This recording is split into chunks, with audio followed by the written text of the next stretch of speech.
మన దేశంలో ఎక్కువ మంది ప్రజలు మధ్యతరగతిలో మగ్గిపోతున్నాం.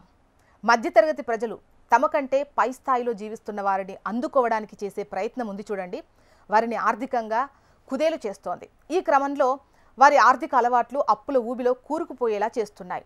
పరువు కోసం పాకులాడే మధ్యతరగతి ప్రజలు తమకు వస్తున్న ఆదాయాన్ని అవసరాలకు సరిపెట్టడం, అదే టైంలో ఇతర కోరికలు, లగ్జరీలకు అప్పుల మీద అప్పులు చేయడం చూస్తూనే ఉన్నాం కదా.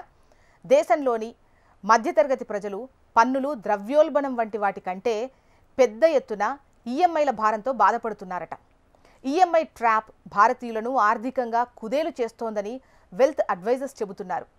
మధ్యతరగతి ప్రజలం సంపాదించడం, అప్పు చేయడం, అప్పు తిరిగి చెల్లించడం, ఇదే మళ్ళీ చేయడం, ఎలాంటి సేవింగ్స్ లేకపోవడం, క్రెడిట్ కార్డులు స్వైప్ చేస్తూ తమకు తెలియకుండానే మధ్యతరగతి భారతీయులం అప్పుల చట్రంలో కూరుకుపోతున్నాం. ఫోన్ కొనాలన్న ఈఎంఐ, ఫ్రిడ్జ్ కొనాలన్న ఈఎంఐ, ఏసీ, సోఫా, సినిమా టికెట్లు, విమాన ప్రయాణాలకు ఈఎంఐ వాడేస్తున్నాం. కనీసం ఈ కిరాణా సరుకులు కొనాలన్నా కూడా క్రెడిట్ కార్డులు వాడేస్తున్నాం. ఎలాంటి పేపర్ వర్క్ లేకుండా అప్పు పుడుతోంది. చాలామంది లోన్ తీసుకోవడాన్ని చాలా కామన్గా భావిస్తున్నాం. సో ఇది చాలా కామన్ అంశంగా కూడా ఫీల్ అవుతున్నాం. కానీ పరిస్థితులు వాస్తవం కంటే చాలా దారుణంగా దిగజారుతున్నాయి. భారతదేశంలో ప్రజల గృహ రుణం జీడీపీలో 42% చేరుకోవటం ఆందోళన కలిగించే విషయం. అలాగే ఎలాంటి సెక్యూరిటీ లేకుండా డెబిట్ కార్డులు, క్రెడిట్ కార్డులపై వచ్చే రుణాలు, బై నౌ పే లాటర్ ఈ సర్వీసులు పరిస్థితులను మరింత దిగజారుస్తున్నాయని చెప్పొచ్చు. ఒక్క మాటలో చెప్పాలంటే భారతదేశంలో ఉన్న 70% ఐఫోన్స్ ఈఎంఐలపై కొన్నవే అనే విషయం చూస్తుంటేనే పరిస్థితి ఏ విధంగా ఉందో మనం అర్థం చేసుకోవచ్చు. చిన్న రుణాలు తీసుకుంటున్న వారిలో 11% తిరిగి వాటిని చెల్లించడంలో విఫలమవుతున్నారని తేలింది. ఇది కేవలం ఒక వ్యక్తికి సంబంధించిన సమస్య కాదు.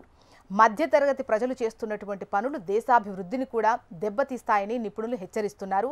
వస్తున్నటువంటి ఆదాయంలో ఈఎంఐలు 40% కంటే తక్కువగా ఉండేలా మధ్యతరగతి భారతీయులు జాగ్రత్త పడాలి అని సూచిస్తున్నారు. అలాగే కనీసం అత్యవసరాలకు ఎమర్జెన్సీ ఫండ్ ఏర్పాటుకు నెలకు కొంత డబ్బు, అంటే 500 రూపాయలైనా వెచ్చించుకోవాలి. అందరి ముందు గొప్పగా, ఉన్నతంగా జీవిస్తున్నట్టు కనిపించడం కోసం రుణాలు తీసుకొని విలాసాలకు పోవద్దు అని హెచ్చరిస్తున్నారు. వీలైనంత త్వరగా డబ్బును సేవ్ చేయడం, సరైన మార్గాల్లో పెట్టుబడులు పెట్టడం వంటి అలవాట్లను నేర్చుకోవాలి అని సూచిస్తున్నారు. ఒత్తిడితో జీవితాన్ని గడపడం సాధారణమైన అంశం కాదు. రుణాలను చెల్లించకుండా జీవించడం సక్సెస్ కాదు. మంచి జీవితం కోసం చేసే పరుగులో అప్పుల ఊబిలో పడొద్దు. ఎక్కువ సంపాదించడం కంటే ఎక్కువ దాచుకోవడంలోనే ఆర్థికంగా స్వేచ్ఛ లభిస్తుందని మధ్యతరగతి ప్రజలను గుర్తుపెట్టుకోవాలి.